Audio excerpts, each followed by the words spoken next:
दिल्ली में बिगड़ते पॉल्यूशन पर पदाधिकारी रिजाइन देकर के दिल्ली छोड़ने पर मजबूर हो गए हैं और दिल्ली छोड़ के अपने बच्चे को लेकर के दिल्ली से लोग निकल रहे हैं। अगर आप मोटरसाइकिल से निकलते हैं तो इतना डस्ट हुआ कि सांस लेना मुश्किल हो जाएगी, सांस नहीं ले पाएंगे, बीमार हो जाएंगे।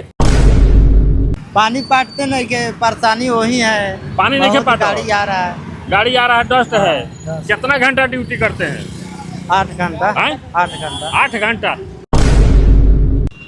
नमस्कार, IN24 में तमाम दर्शकों का स्वागत है। मैं हूं देवेंद्र सिंह। इस वक्त शहर में मैं निकला हूं, हमारी टीम निकली है पॉल्यूशन पर, बिगड़ते पर्यावरण पर जांच के लिए कि आखिर क्या क्या मामला है। पहले आप एक्सपर्ट से सुनिए, श्वास रोग विशेषज्ञ की बातों को सुनिए, तो फिर मैं बताता हूँ।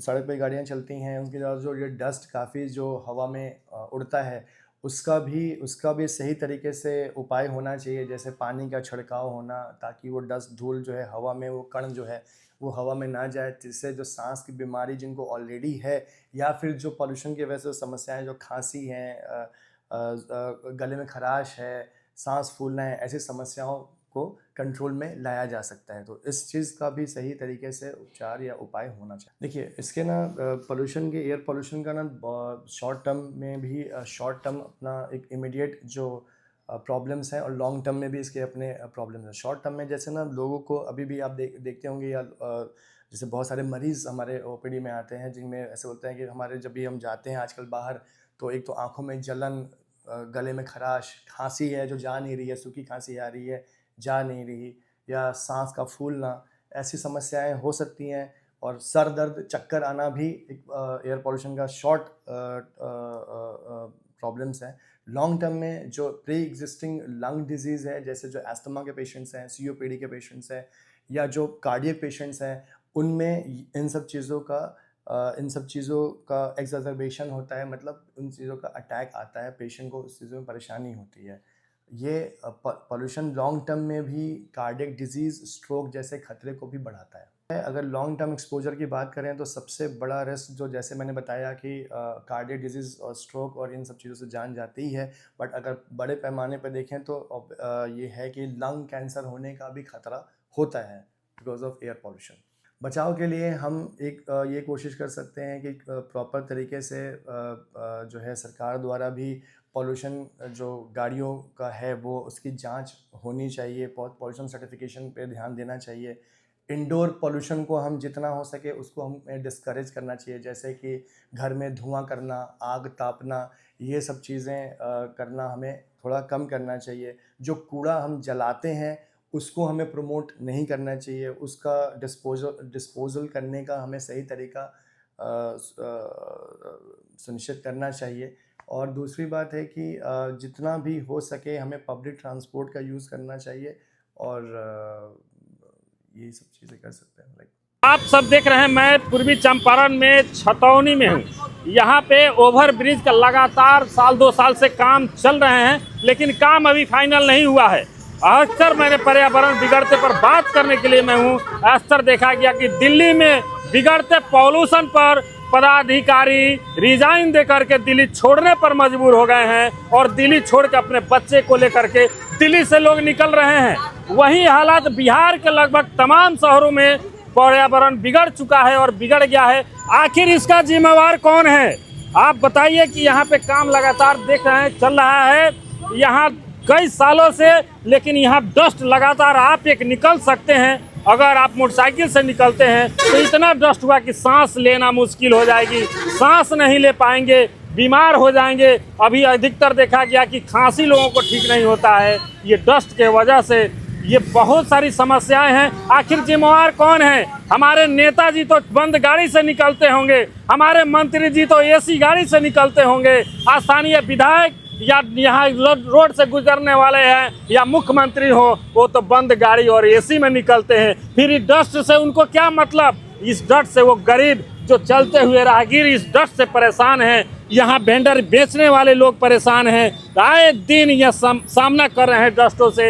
यहाँ ड्यूटी कर रहे छोटे मोटे पदाधिकारी गण हैं। आप देख सकते हैं यहाँ पुलिस की भी तैनाती लगी हुई है, यहाँ एक पुलिस भी मौजूद है। मैं उनसे जानना की प्रयास भी कर रहा हूँ कि डस्ट से क्या परेशानी हो रही है। आए दिन डस्ट का नाम बापन ने डस्ट गार्दा लागता गार्दा लगा था तो उहे पूछे के बा गार्दा से परेशानी होता परेशानी बा का दिक्कत होता पानी पाटते नहीं के परेशानी वही है। पानी नहीं के बहुत पाटो? गाड़ी आ रहा है। गाड़ी आ रहा है डस्ट है। हाँ। कितना घंटा ड्यूटी करते हैं? 8 घंटा हैं? 8 घंटा 8 घंटा। देखिए 8 घंटा ड्यूटी कर रहे हैं और ये समझिए कि डस्ट से लगातार परेशान हैं। इनको डस्ट से ये समझ सकते हैं कि कितना परेशानी झेलना। मोटरसाइकिल से एक गरीब कोई एसी से नहीं, ये रिक्शा है। आप इनसे भी देखिए, यहाँ पर बैठे लोग हैं, मैं इनसे जानने की प्रयास करता हूँ कि शहर में डस्ट बहुत ज़्यादा डस्ट तो है डस्ट है ना, सांस लेने में दिक्कत हो जाता है। और कहीं कहीं तो ज़्यादा दिक्कत है। कहीं कहीं ज़्यादा दिक्कत है। हैं? बड़ा डस्ट बा शहर में। जी जी हैं? एकदम बहुत हर जगह। बहुत है। हाँ, हर पानी होनी नहीं है पाटो ना कुछ नहीं। कहीं के पानी पाटो। ये सब समस्या आप समझ सकते हैं कि पानी की व्यवस्था छिड़काव होना, इसके लिए एस्टीमेट बनता है सरकार के द्वारा। जब आती है तो चलने पर किसी की समस्या नहीं हो, इसके लिए पानी की लगातार पानी पटाना होगा ताकि डस्ट नहीं निकल पाए। लेकिन इस पैसे को बचा लिया जाता है। आखिर निगरानी कौन करेंगे? कौन है जिम्मेवार? ये शहर में होते इतने पर्यावरण बिगड़ रहे हैं, कौन जिम्मेवार? यहाँ के जिला प्रशासन भी निकलते होंगे तो बंद गाड़ी और एसी में निकलते होंगे। कैसे पता? अगर इस रास्ते से किसी मंत्री को गुजरना होगा तो एकदम 4 चांद लग जाएगी, एक कण भी भेंट नहीं होगा। लेकिन वही ये लगातार हो रही, आखिर इसका जिम्मेवार कौन है? मैं पूछना चाहता हूँ, मेरा चैनल ये पूछना चाहती है कि कैसे सुधरेगा? आखिर यहाँ के लोग आखिर दिल्ली से इस्तीफा देके जाते हैं, फिर यहाँ के गरीब कहाँ जाएंगे श्रीमान? इस पर ध्यान देने की ज़रूरत है। मैं यहाँ काम कर, यहाँ बिक्री कर रहे हैं, उन लोगों से पूछूंगा कि डस्ट पर क्या समस्या। जी का नाम बा? निरंजन कुमार। यहाँ गर्दा बहुत ज़्यादा बा। बहुत ज़्यादा हैं? तो फिर सांस लेने में तो बड़ा दिक्कत दिक्कत होता है। बड़ी झाड़ झूड़ करे के पड़त हुई होता है। पड़ता है ना, पानी नहीं पड़ता है पानी कबो पड़ता है, कबो कबो, लगातार नहीं है। ना लगातार। देखिए यहाँ पानी भी नहीं पड़ता है। पानी का नाम बा? राजकुमार। यहाँ बड़ा डस्ट के केंगे बात गर्दा सांस लेने में दिक्कत बड़ा दिक्कत बहुत गर्दा उड़ता है। बहुत गर्दा उड़ता है। हाँ। अब पानी नहीं पड़ता है। पानी वानी नहीं ना। पड़ता है तो खाने पीने के सामान पे थी तो बर्बाद सब होता होगा। बहुत बर्बाद होता है। बहुत बर्बाद होता है ना। ये देखिए ये तमाम समस्याएं बनी हुई है। शहर नहीं, पूरे बिहार की ये बातें हैं। पूरे बिहार में ये समस्याएं हैं। आखिर इससे निजात कैसे होगा? सांस लेने पे लोग सांस नहीं ले पाते हैं। डॉक्टरों के यहाँ भीड़ लगातार बनी रहती है। केवल श्वास के डॉक्टरों के यहाँ जाकर देखिए, हॉस्पिटल में जाकर के देखिए, लगातार भीड़ बनी रहती है। ये बहुत बड़ी समस्याएं हैं, लेकिन इसका निजात कैसे होगा? इस वीडियो पर बने रहने के लिए मेरे चैनल को सब्सक्राइब जरूर करें और फॉलो जरूर करिएगा। ऐसे वीडियो, ऐसी बातें आपको तक पहुंचाने में मदद करते रहेंगे। जय हिंद।